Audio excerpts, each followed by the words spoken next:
Pronto, pode ficar à vontade. Jesus te abençoe, tá? Obrigado. Eu dou as boas-vindas ali para minha amiga Silvia, que veio nos assistir, né? Seja bem-vinda aqui a essa casa que me recebe sempre tão bem. O objeto do estudo de hoje é alegria de viver, né? Tema alegria de viver. É um tema que, para mim, eu gosto bastante, gostei bastante de refletir a respeito disso. Vocês estão vendo a tela cheia ou ainda aparece? Como é que está aparecendo? Cheia não, Rodrigo. Oi? Pronto, Agora sim, né? Tá ok. Me pediram para a gente buscar, né, como fonte de inspiração o livro da Joana de Ângeles, Vida, Desafios e Soluções. Eu peguei um pouco do livro e um tanto de outras questões que vocês vão ver aí durante a exposição. A gente manda um abraço, né, pessoal, porque são casas amigas, né, são casas irmãs, lá do pessoal da Casa Espírita Sentimento, lá de Clara e Francisco. Fica aqui, não colaboram lá com a gente. E ainda o pessoal da Agência do Bem também, que é o projeto social que a Casa Espírita montou e que hoje em dia, graças a Deus, está se espalhando aí pelo Brasil. Vamos lá. Primeiro vamos entender sobre a questão dos livros, né, da série psicológica. Esse livro que a gente está pegando como base é o 8º livro, né? Quando Joana de Ângeles começou a passar pela mediunidade do Divaldo Pereira Franco, né, as informações mais ligadas ao ser integral, às questões mais psicológicas relativas à doutrina espírita. E aí, lá no 8º, começou em 1989, quando chegou em 1997, não é isso? É que a gente teve acesso ao livro que a gente está estudando hoje. E aí vem aqui os outros livros, tantos. Na verdade, a série depois até seguiu. E qual é a ideia, né? A gente tem o relato, né, do professor Eurípides Barçanufo de que os espíritas estavam desencarnando muito tristes, com muito sofrimento, com muito arrependimento, com um senso de oportunidade perdida. E o Eurípides Barçanufo construiu no plano espiritual o que a gente, o relato de um hospital chamado Hospital Esperança. E aí o movimento cristão, o movimento espírita cristão no Brasil, começou a buscar outras formas de abordar o mesmo tema, porque o tema da doutrina espírita é a vida, é a morte, é o conhecimento, né? Os pilares são os mesmos, os conhecimentos espíritas estão alicerçados no Evangelho. A palavra Evangelho significa boa notícia. Se a gente escuta uma boa notícia e não entende, a gente fica triste. Se a gente escuta uma boa notícia e fica carrancudo, é sinal de que não entendeu a notícia.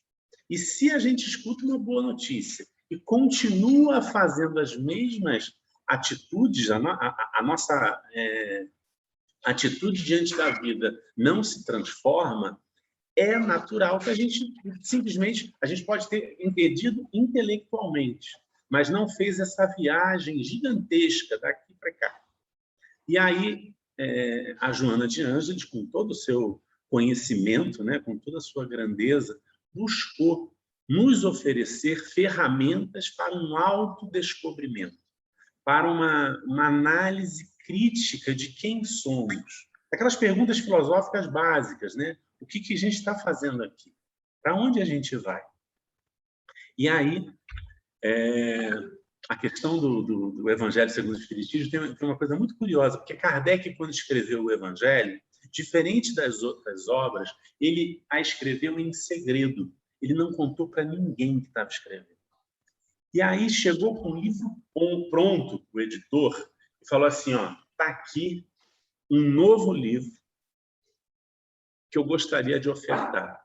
E o nome que o Allan Kardec pensou para esse livro era A Cópia do Evangelho de Jesus. Foi esse o nome que ele imaginou.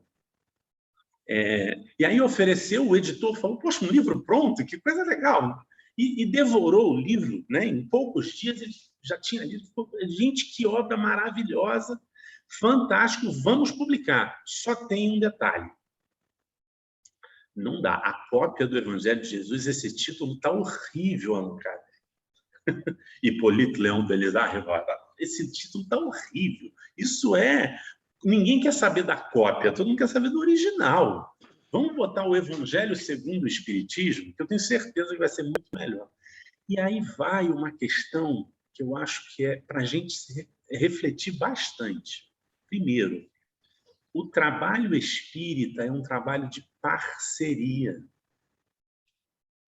A gente não precisa de aceitar tudo que vem do plano espiritual sem refletir, sem passar por uma análise crítica. E é um trabalho colaborativo, ou seja, é o labor de várias pessoas. Então, se lá na reunião mediúnica o médium, né, recebe a mensagem do espírito tal e diz alguma coisa, a gente precisa de escutar, avaliar e, por muitas vezes, sugerir e aperfeiçoar. Isso faz parte, porque é um trabalho colaborativo. E a gente agradece esse editor que não se intimidou, porque, sem dúvida, os espíritos que assessoraram Allan Kardec para escrever a cópia do Evangelho de Jesus devem ter ficado muito felizes com a sugestão, porque de nome de livro o editor entende mais. Ele pode não entender mais das questões espirituais ali escritas, mas de nome de livro, certamente o editor era mais competente, mais marqueteiro do que o plano espiritual. E isso já passa até para a gente como um grande exemplo. Vamos lá.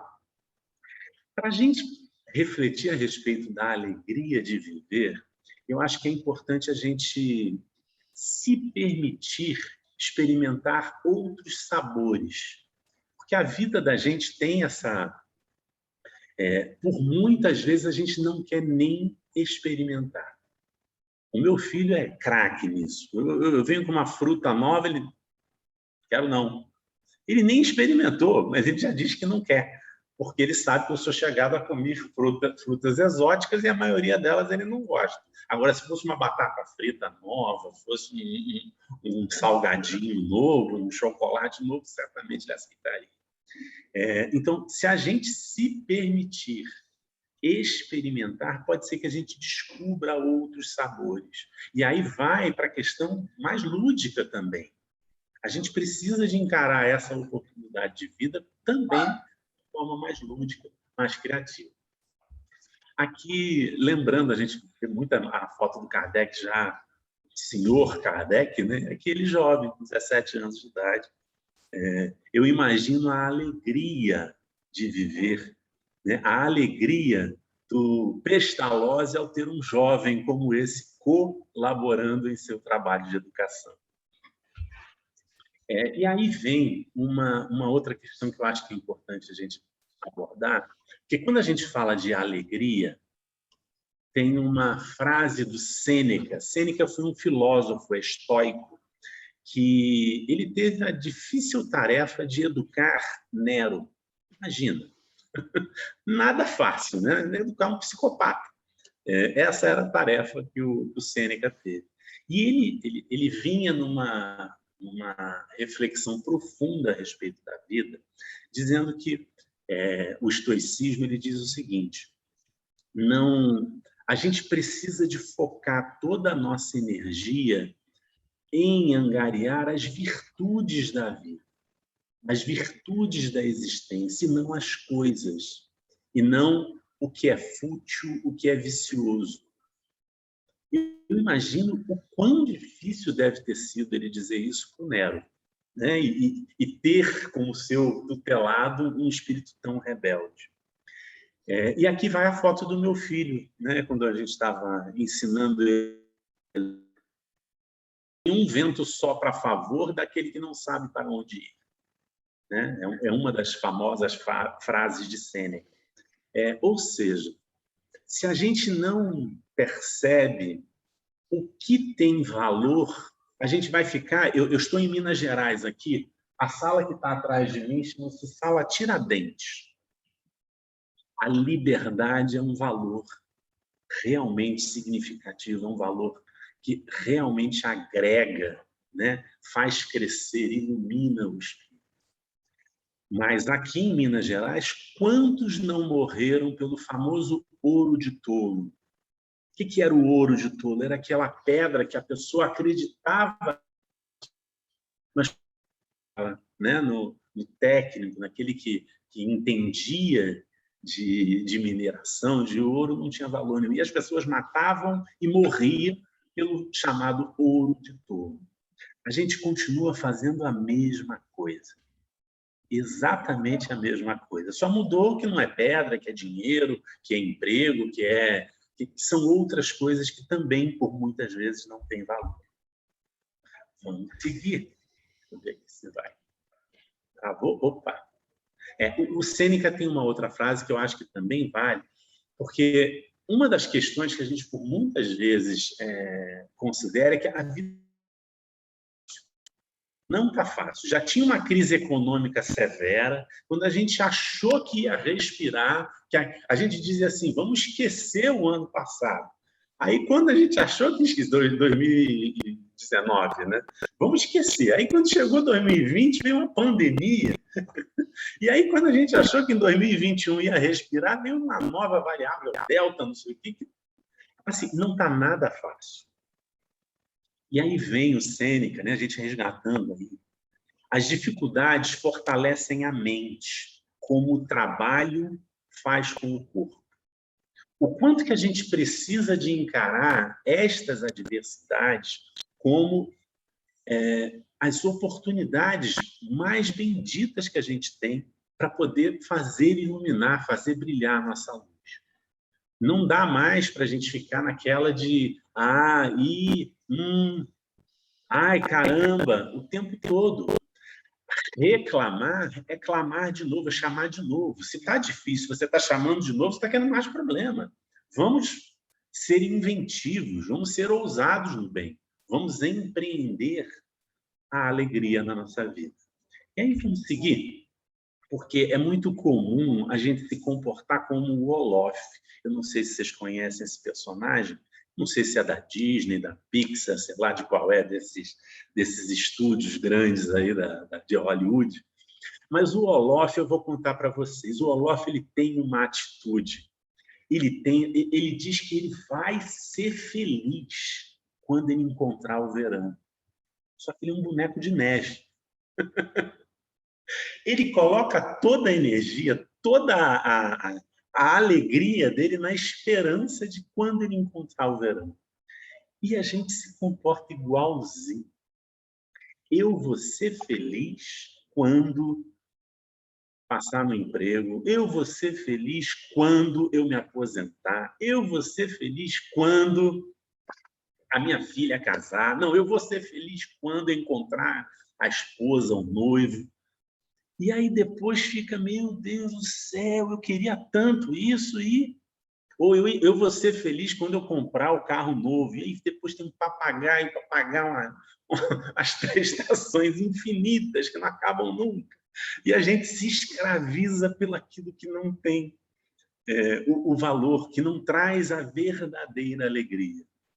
E aí a gente lembra de Jesus. Jesus falou assim, eu vim para que tenhas vida em abundância. Não é qualquer tipo de vida. Vida em abundância.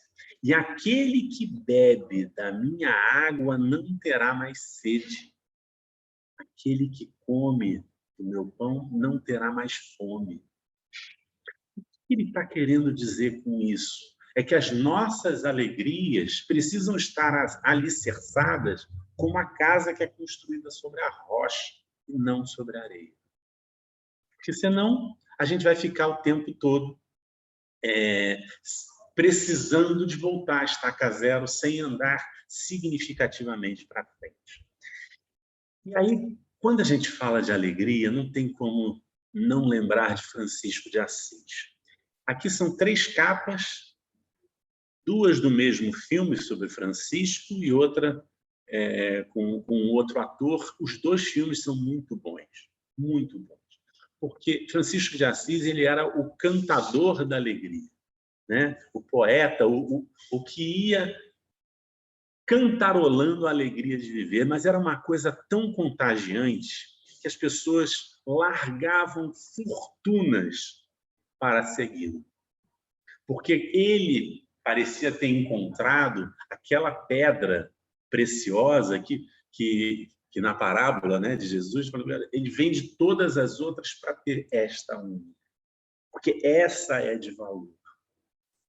Vamos seguir. Tem um outro Francisco que também fala dessa questão do que nos traz alegria verdadeira.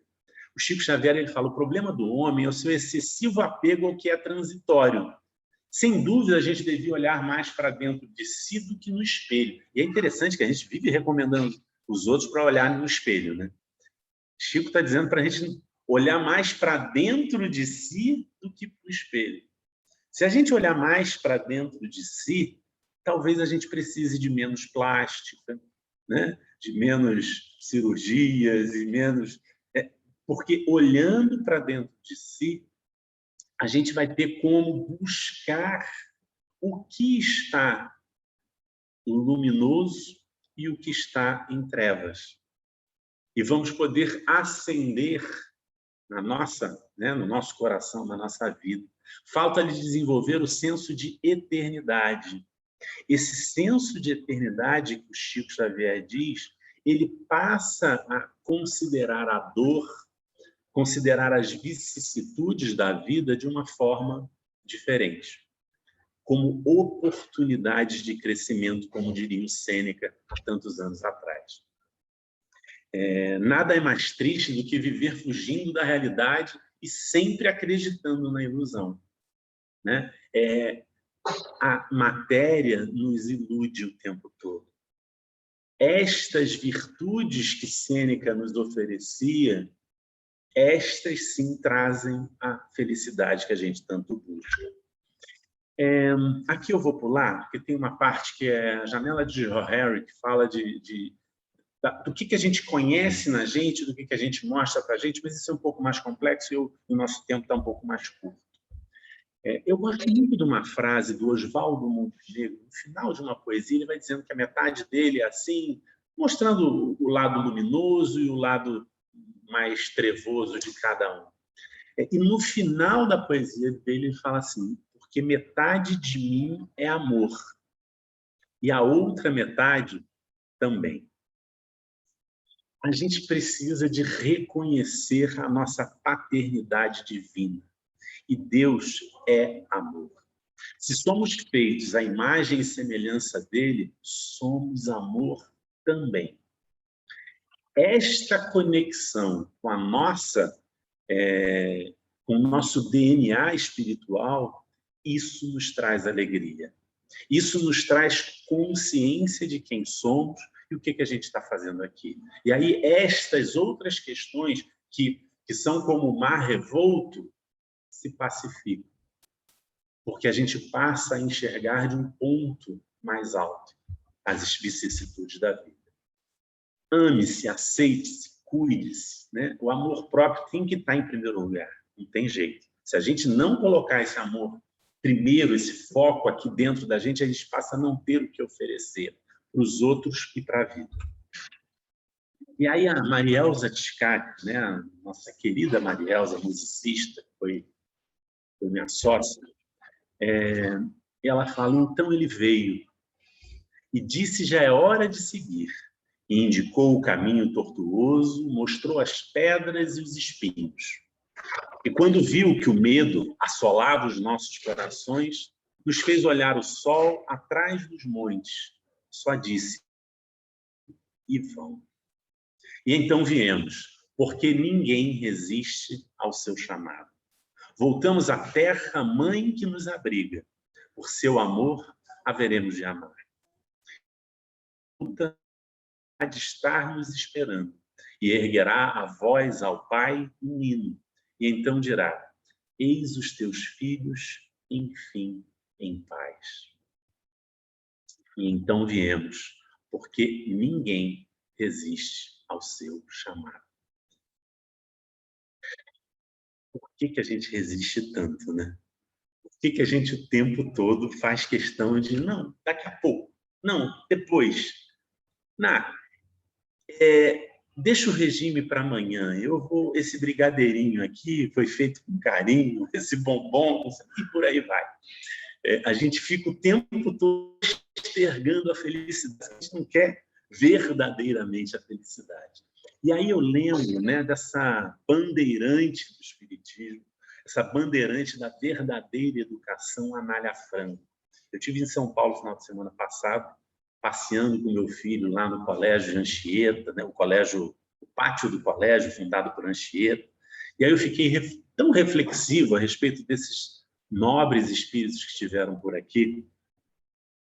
Primeiro que fundaram um colégio no meio, no Planalto, é de uma atitude grandiosa. Não é à toa que ali é a maior cidade da América Latina. É porque foi fundada em alicerces da escola, do conhecimento.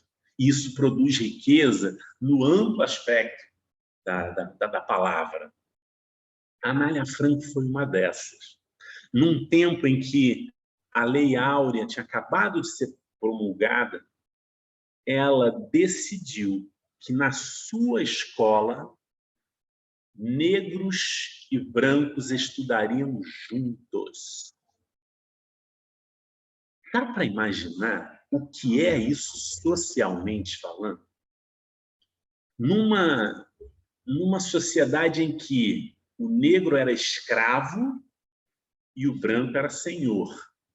Ela disse, aqui na minha escola os dois são crianças. E juntou.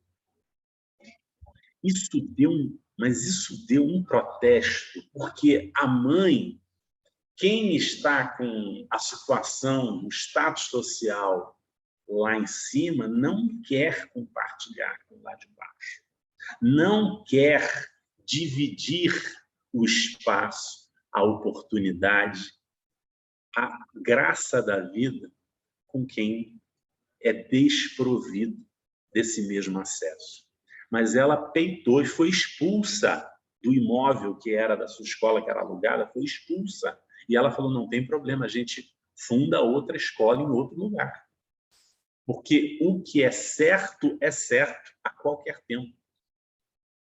Olha que bandeirante da luz que a gente teve, né, avançando pela educação em São Paulo. E a Anália Franco tinha uma frase que eu guardo para mim, que ela diz o seguinte, não basta conceber o bem, é preciso fazê-lo frutificar. Isso para uma casa espírita, né? Para a gente que faz um movimento espírita, o quanto que a gente precisa não só fazer evangelização, mas pegar o jovem e fazê-lo protagonista nessa história. Pegar aquele que hoje é chamado de assistido e transformá-lo naquele que vai nos dar assistência, que vai nos ajudar no futuro nas obras que a gente tem pela frente para empreender juntos. Anália Franco. Motivo de alegria para muitos espíritos. Eu imagino a alegria de um jovem negro que o pai era escravo, poder frequentar a sala de aula com o filho do Senhor. Dá para imaginar a alegria. O quanto que isso é luz, o quanto que isso daí são as verdadeiras alegrias da vida. E aí eu vou lembrar o Walt Disney, né? Ele disse, você pode sonhar, você pode fazer. Não tem como a gente falar de alegria sem a gente falar de sonho. Porque a gente estava num mundo de provas e expiações. Falar de alegria já era uma utopia, já era algo que a gente conhecia de forma efêmera. A gente está numa transição para um mundo de regeneração. Regeneração, regenerar é é outro momento. E a gente precisa de acompanhar esse momento, porque senão a gente, cada vez que a alegria chegar, a gente, não, espera, daqui a pouco. Por que daqui a pouco? A gente já pode começar a ser feliz agora. Não vou abordar essa questão da competência, nem a evolução das competências. Vou lembrar Eurípides Barçanufo mais uma vez. Poderoso é o sol da verdade. Isso está escrito no Colégio Allan Kardec, o primeiro colégio espírita do Brasil. Poderoso é o sol da verdade. Não tem como a gente tentar tapar o sol com a peneira.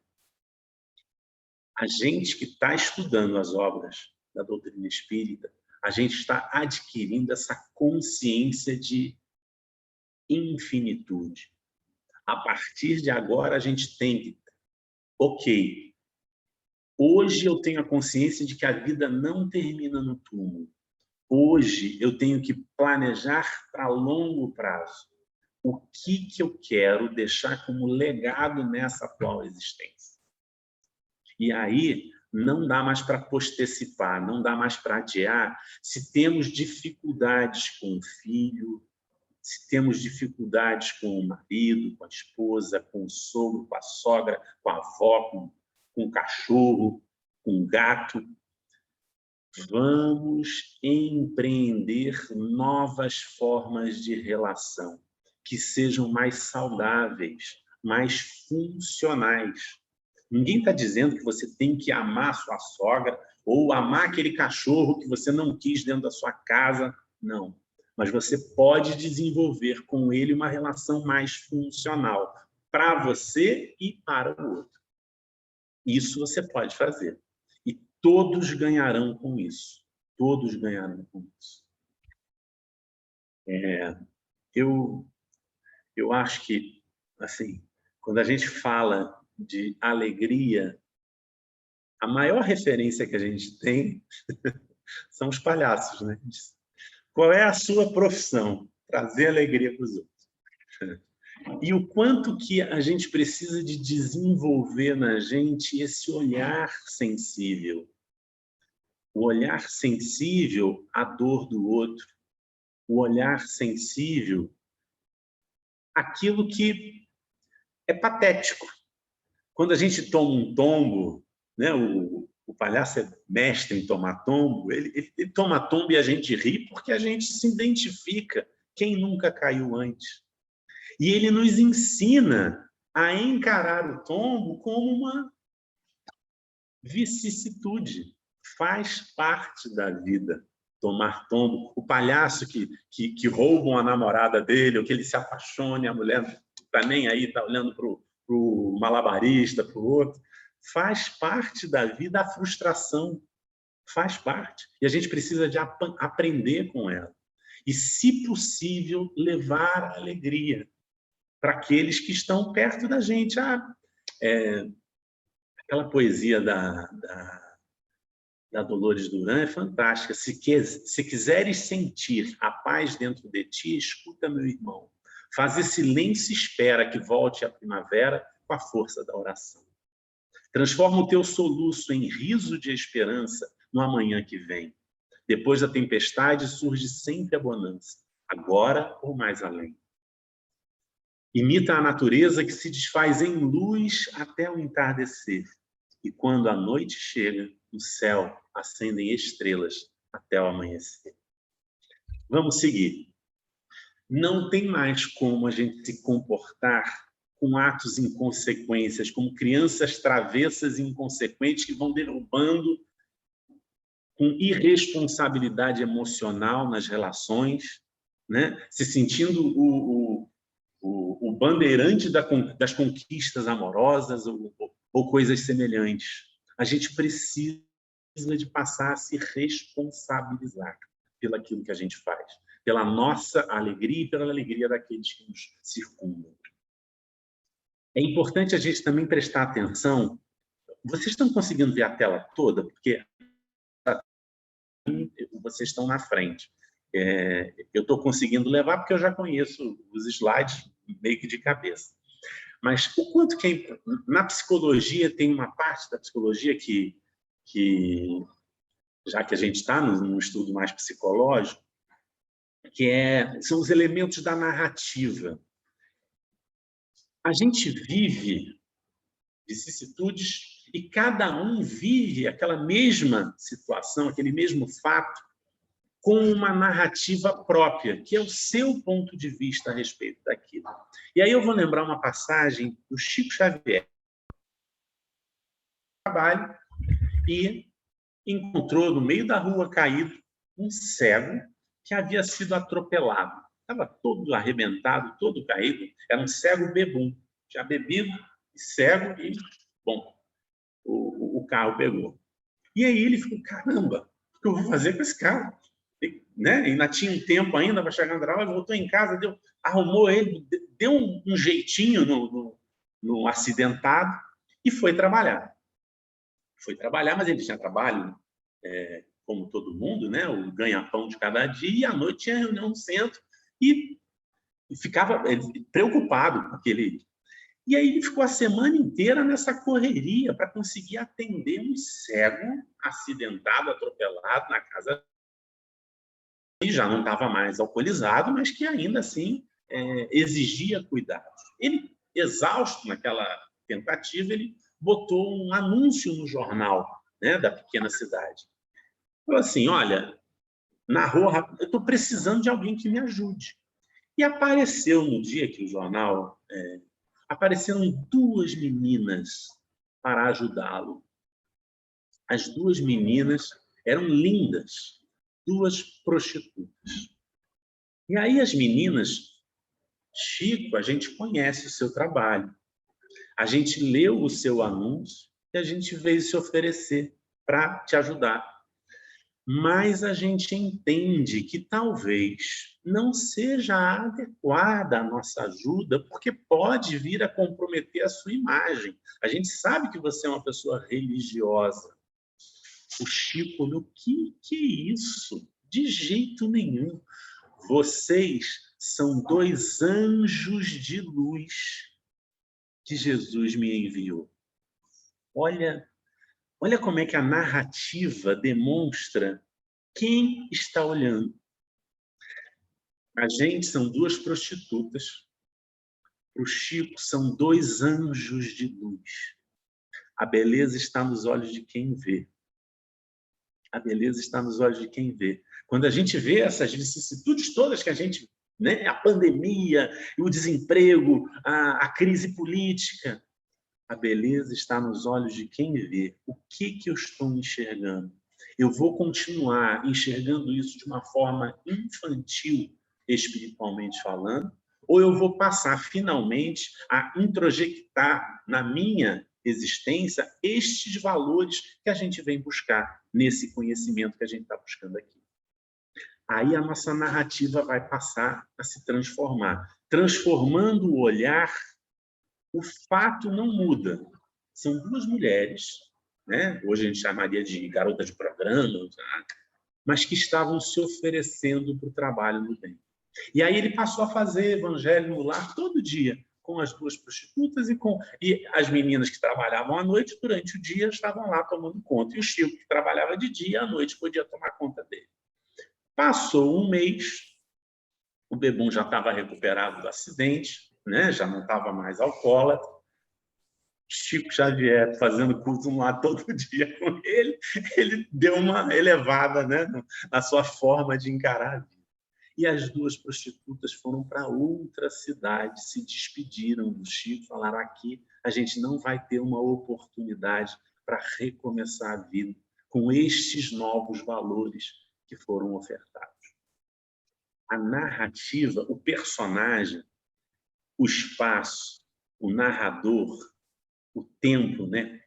Isso tudo faz parte, né? O enredo, a forma de narrar vai de acordo com o nosso amadurecimento destes ideais. A nossa forma de ver o que é alegria, o que é tristeza, muda conforme a gente vai se permitindo experimentar. Lembra daquele sorvete de nuvem? experimentar novos sabores, novas formas de encarar. Compramos o que não precisamos, com dinheiro que não temos, para impressionar pessoas que não conhecemos, a fim de tentar ser uma pessoa que não somos. Não tem como dar certo. Não tem como dar certo. Se a gente vai nessa, é ilusão atrás de ilusão, atrás de ilusão.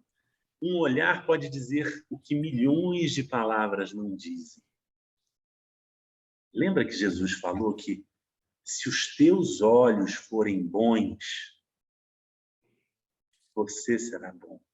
Se os seus olhos forem luz, né, o teu olhar pelas vicissitudes da vida for luminoso, você se iluminará. Você ficará alegre. E aí tem questões práticas da vida, né? Que a gente ensina aquilo que a gente recebeu. Para de chorar, menino. Larga de ser fresco. Vai virar homem. Não. Gente, tem outras formas que a gente pode experimentar. Olha, tudo bem estar triste, né? Eu imagino, isso foi assustador. Eu vou te ajudar a passar por isso. São outras formas da gente viver a mesma experiência da criança chorando, né? Em vez de... Como é que é? Engole esse choro, porque senão eu vou te dar uma razão de verdade para chorar. A criança já abre aquele olho aí, tá? Deu ruim, né? Como diria. A gente tem como, me conta o que está vendo. Eu estou aqui com você. Tem outras formas. Isso ali está para a criança, mas serve para a relação afetiva e por aí vai. O Papa Francisco ele é pródigo em bons exemplos nesse sentido, né? Cuidemos do nosso coração, porque é dali que sai o que é bom, o que é ruim, o que constrói e o que destrói. É no nosso coração que a gente vai edificar a alegria de viver ou outras formas de se viver. Eu não vou falar da culpa, porque eu sei que o tempo já está, né? Mas a culpa é um fardo pesado demais, e que naturalmente embota a alegria da gente. É como se a gente andasse de óculos escuros à noite. A culpa faz esse... É importante que a gente se responsabilizar e não ficar se culpando. Ela não deixa de ser um freio, mas esse freio precisa de depois se transformar. E aí o Sócrates, né? No livro A Caminho da Luz, Emmanuel diz que a existência de Sócrates, né, aquela passagem de Sócrates foi, em alguns momentos, tão luminosa quanto a do próprio Mestre de Jesus. Então, dá para imaginar que momento mágico para a humanidade. E Sócrates dizia que o segredo da mudança é a gente botar todo o nosso foco, toda a nossa energia não no que é velho, não no que está errado, e sim no que a gente quer construir de novo. Aí sim faz a diferença. Aí sim a gente consegue empreender essa nova forma de viver mais alegre, mais feliz. E para a gente tomar cuidado, né? Porque a gente está o tempo todo, não, estou correndo atrás, né? O que aí? Dá para parar não, dá para parar não. Peraí. Sócrates dizia que uma vida sem reflexão não vale a pena ser vivida. Uma vida sem refletir é a certeza de que vai bater com a cara no muro. A gente precisa se preocupar. Se a vida estiver ocupada demais, é sinal de que talvez a gente não esteja cuidando, né? Aí vai para a reunião de desobsessão para falar com os suicidas, mas tem que comer fast food porque não deu tempo para se alimentar direito. Aí a gente vai falar dos outros que se suicidaram, mas não deu tempo para dormir, não deu tempo para praticar um exercício físico 2, 3 vezes na semana. E aí, você está achando que vai conseguir alguma coisa? Vai ser feliz desse jeito? Não é que a gente não tenha que se comprometer com o bem, mas a gente precisa de se comprometer com o bem de uma forma sistêmica. Todos nós temos limites que precisam de ser, com a disciplina, pouco a pouco superados. Querer virar da noite para o dia, que provavelmente você está precisando de terapia. Parentes e amigos são almas que você mesmo atraiu com a sua própria afinidade. Então, querer ir na casa espírita e ser o capeta dentro de casa. o movimento espírita aguarda e espera a sua colaboração. Mas a sua filha, o seu marido, a sua esposa, a sua mãe, igualmente. E aí é importante, né? Se a gente quer realmente buscar a luz, buscar a alegria, buscar a felicidade, a gente precisa de voltar o nosso olhar para o sol, né? Para onde tem a luz. E, naturalmente, as trevas ficarão para trás. Isso é questão física, né? É ótica, como diria. Aí, eu estou aqui na terra dele, né? Pelo menos ele morou aqui por muito tempo, né? O Carlos Drummond de Andrade. Ele tinha, apesar de ser extremamente culto, ele tinha um peculiar interesse na vida dos outros, em ouvir as experiências dos outros. E aí construíram, né, essa escultura em homenagem a ele. Eu acho que o fotógrafo foi muito feliz.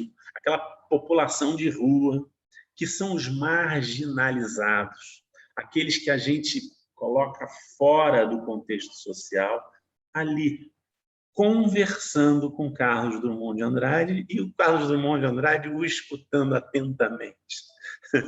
O quanto que é simbólico isso.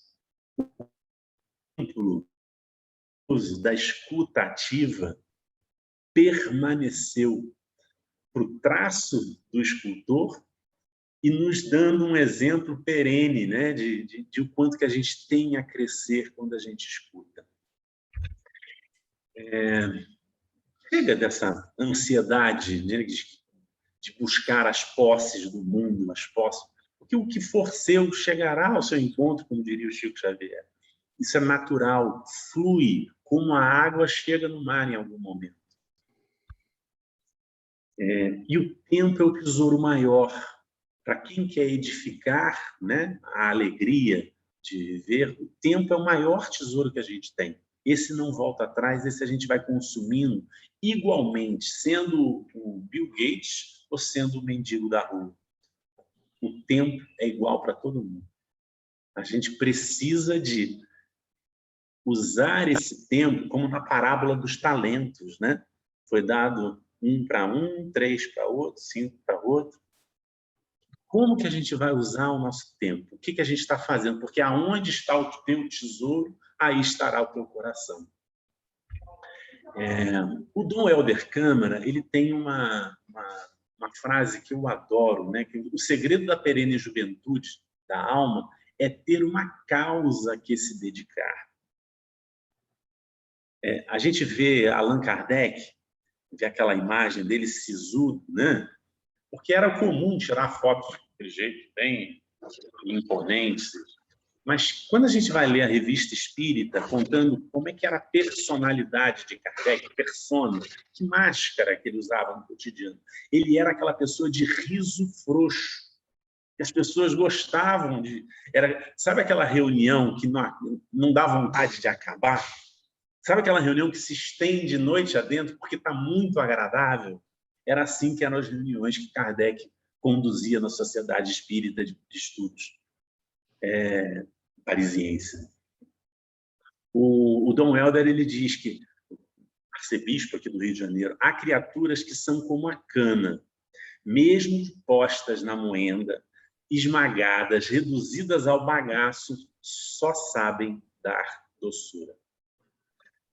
O que a gente estiver construindo no nosso coração é o que a gente vai ter para oferecer. Isso, Francisco de Assis era rico. E ele falou, não, esse não é o tesouro. O tesouro que eu tenho melhor não é outro. E aí ele se deu. É algo mais difícil, mais profundo. Não vou puxar aqui, tem, né? Porque eu sei que meu tempo já está acabando. Vamos. Paulo de Tarso, ele dizia que aquilo que ele deseja fazer, o bem que ele deseja fazer, ele não fazia. E o mal que ele não queria fazer, esse ele continuava fazendo. Essa consciência de que não é fácil transformar hábitos, transformar atitudes, porque a gente transforma o conhecimento, né? Eu não acredito na vida após a morte. Acreditar é dar crédito. Aí a gente passa a dar crédito na vida após a morte. Mas daí para mudar a atitude é uma mudança mais profunda, é uma mudança de maior reflexão. O Chico Xavier ele dizia que cada boa ação que a gente faz, ela é como uma luz que a gente acende em torno dos nossos próprios passos. Cada boa ação, das mais simples, de atravessar a moça na rua, né? Daquele cara que furou a tua fila e você está com e a vontade que dá é bater boca, você segura. Cada boa ação que a gente faz é luz que a gente acende para os nossos próprios passos, para a gente não tropeçar. Vamos fechar? O Francisco de Assis ele fala que a gente tem que pregar o evangelho, né? Essa boa notícia, essa notícia que alegra o tempo todo. Se necessário, a gente usa palavras. Mas é a nossa vida, como nos Mensageiros, André Luiz fala de que a gente precisa se tornar cartas vivas do Evangelho. Não é correspondência, aqui a mensagem que eu estou passando para você, não. Cartas vivas do Evangelho, dessa boa notícia. Finalizei, a gente agradece com a nossa imagem do querido Francisco, que na mensagem para o Chico Xavier, através da mediunidade do Chico Xavier para Pedro Paulo, ele falou: recomeçamos, que a gente ainda está no início da caminhada, tem que ir avante com determinação. Obrigado, gente. Eu vou fechar aqui, né? Vamos ver.